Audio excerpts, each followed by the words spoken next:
Estelle, j'ai 51 ans et j'habite à Rayon et je travaille à Rayon. Alors, notre première question, depuis quand faites-vous ce métier ? Depuis août 2019. Pourquoi vous avez choisi ce métier précisément ? J'ai repris la ferme au décès de mon mari. Donc c'est une décision qui s'est prise très très rapidement.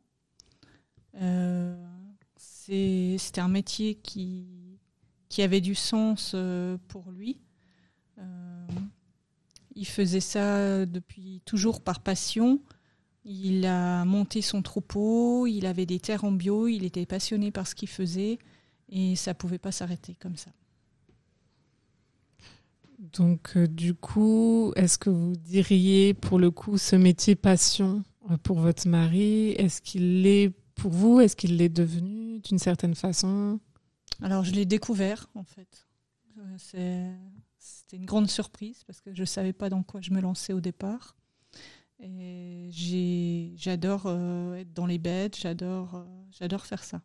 C'est venu une fois que vous avez vraiment travaillé en faisant, j'allais dire, ce goût pour ce travail. Et maintenant, je suis plus sur la vente directe et c'est vraiment très gratifiant pour moi de pouvoir proposer une viande qui est vraiment de qualité. Je sais d'où ça vient, comment elle est produite et pouvoir expliquer tout ça aux clients et qu'ils puissent manger de la bonne viande, c'est vraiment très... Ça me fait vraiment plaisir.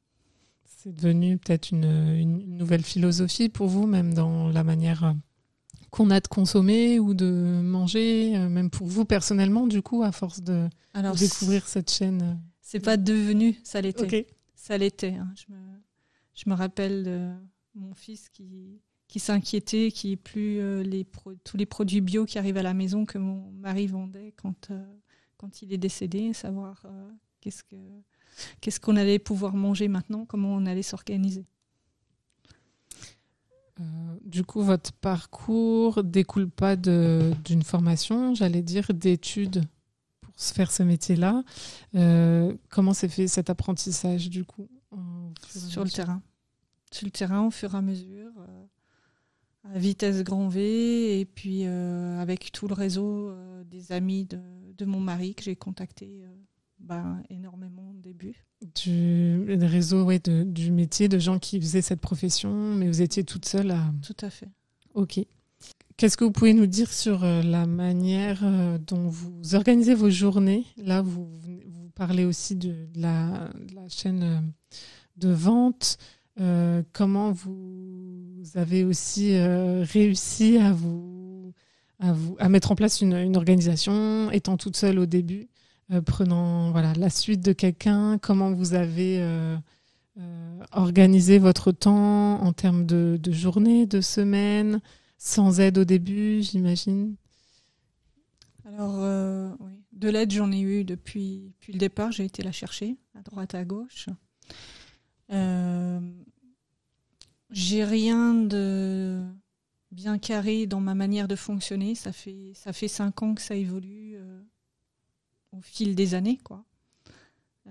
Entre découvrir le métier et puis l'installation de l'ouvrier que j'ai embauché. On s'est installés ensemble, on a recréé une société. Et aujourd'hui, mon temps est plus organisé par rapport à la vente directe. On a d'autres projets et je m'occupe de tout ce qui est partie administrative. Pour cette partie justement où le salariat, enfin la création d'entreprise, vous avez du coup fait appel à des organismes, vous avez appris ça aussi toute seule. Comment ça s'est passé ? Oui, il y a forcément des organismes qui aident à faire. Et moi, je suis assez curieuse de nature, aller chercher comment on peut faire à droite, à gauche, et puis on fait. Vous avez parlé de découvrir des choses sur le terrain. Est-ce que vous découvrez encore aujourd'hui, à cette époque, après quelques années, j'allais dire, de gestion, est-ce que vous découvrez encore des aspects du métier ou des choses? Alors, c'est plus la grande découverte de tout.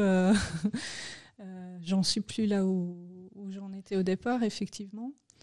Mais oui, il y a toujours les années se suivent et ne se ressemblent absolument pas. Cette année, c'est un temps vraiment très particulier. Et du coup, les terrains se travaillent complètement différemment. On n'a plus les repères qu'on avait d'habitude par rapport aux dates, etc. Il faut s'adapter. C'est vraiment un métier en constante évolution, notamment par rapport aux années qui se suivent et qui ne se ressemblent pas du point de vue climat.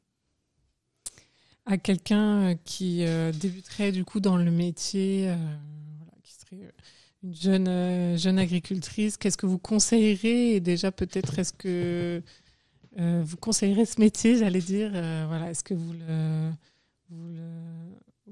conseillerez comme voie possible professionnellement? Et quels conseils peut-être vous donneriez? Alors le conseiller, non. Il faut que ce soit un métier passion. C'est beaucoup trop prenant, beaucoup trop. Il faut vraiment s'investir. Ça prend beaucoup de temps et ça joue pas mal sur les autres aspects de la vie. Et voilà, il faut vraiment que ça vienne de la personne. C'est pas ah tiens, tu peux faire ce métier-là, non. C'est vraiment oui, ça existe, ça a à dire que ça existe, voilà, mais pas forcément le conseiller. Alors c'est pas évident parce qu'en fait chaque métier d'agriculteur est différent. C'est vraiment quelque chose que j'imaginais pas du tout, mais même sur des fermes en bio ne fonctionnent pas de la même manière. Certains ont de la transfo, donc n'en ont pas. Il y en a qui ont des bêtes. C'est pas forcément les mêmes bêtes. Le foncier n'est pas le même, donc ça s'organise différemment. Chaque ferme a son propre mode de fonctionnement. Donc les conseils généraux, c'est très vague, quoi. Ça va être très vague. Oui, la prochaine question, quel aspect vous préférez dans votre métier? Ça peut être là où c'est vraiment gratifiant pour moi, c'est de pouvoir décider de la manière dont je vais fonctionner, et ce qui diffère complètement du salariat où il n'y a pas de décision de cette ampleur-là possible.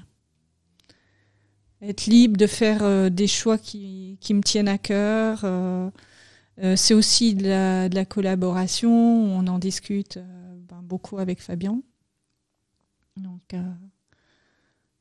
tous ces aspects-là, j'aime vraiment. Et à l'inverse, quelle chose vous aimez moins ou vous n'aimez pas du tout dans vos journées? Alors, ce qui est compliqué, c'est la contrainte du temps. On ne sait pas, surtout cette année. Il faut pouvoir faire le travail quand même, malgré tout. Et puis, ça a un impact économique non négligeable. Donc, ce n'est pas évident par rapport à tout ça. Comment vous avez appréhendé ce métier-là, en plus le découvrir et le reprendre, j'allais dire, ici précisément, en Lorraine et à Rayon, comment ça s'est passé pour vous?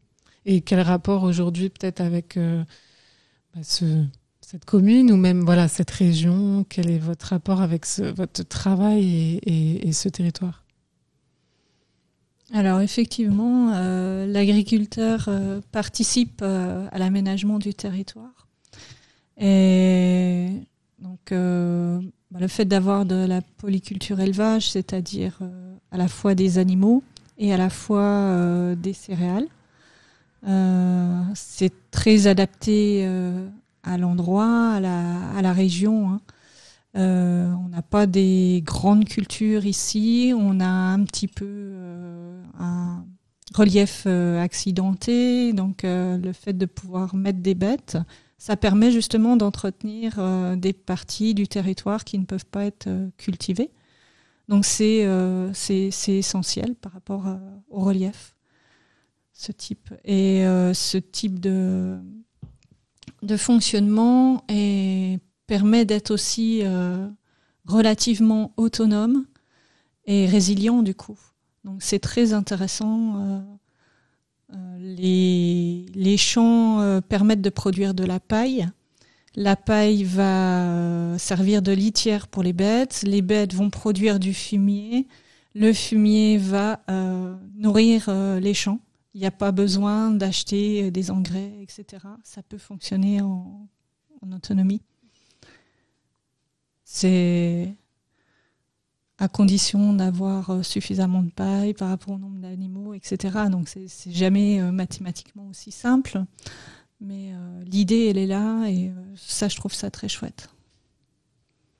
Vous avez parlé d'avoir une situation par ferme, par agriculteurs, agricultrices, tous différents, et d'être autonome. Et est-ce que justement, par rapport à un territoire, à une région précise, à des communes qui sont souvent très proches, des fermes très proches les unes des autres, est-ce que les rapports avec les autres agriculteurs, agricultrices sont particuliers? Est-ce que vous avez parfois noué des liens, travaillé ensemble, partagé des réflexions ou des travaux ensemble?